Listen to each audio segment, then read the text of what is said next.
Simple sentence हम उन्हें कहते हैं जिसमें किसी ना किसी तरह की बात को कहा गया है। बेसिकली इसके अंदर स्टेटमेंट्स आती हैं, आपके द्वारा बताई गई कोई बात जो दूसरे ने सुन ली, उसे सिंपल सेंटेंस कहते हैं। They always and with a full stop. जितने भी सिंपल सेंटेंस है वो हमेशा किससे खत्म होते हैं? फुल स्टॉप से। इसे फुल स्टॉप कहते हैं। तो इससे हमें पता लग गया कि हमारे एग्जामिनर ने हमसे पूछा है सिंपल सेंटेंस। अब सिंपल सेंटेंस में किस तरह के चेंजेस होते हैं? मेनली 5 चेंजेस होते हैं। चेंज नंबर 1, सेड को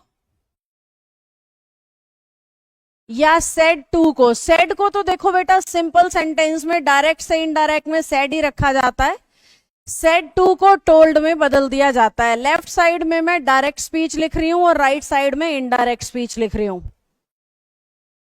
दूसरा चेंज होता है comma, inverted comma simple sentence में हमेशा दैट में बदलते हैं। तीसरा चेंज इसमें टेंस चेंज होता है, प्रोनाउन चेंज होता है, ये अभी मैं बदलना सिखाऊंगी, और एडवर्ब चेंज होती है। इन 5 चेंजेस की मदद से सिंपल सेंटेंस को पूरा कन्वर्ट कर दिया जाता है। ये जो 3 चेंजेस हैं, टेंस, प्रोनाउन और एडवर्ब, ये लगभग हर टाइप में होंगे। Every type, almost in every type we need to do them. Type से मेरा मतलब है सिंपल के अलावा ये तीनों रूल इंटेरोगेटिव में भी लगेंगे, इंपेरेटिव में भी लगेंगे, ऑप्टेटिव में भी लगेंगे। बार बार ये 3 रूल काम आते रहेंगे।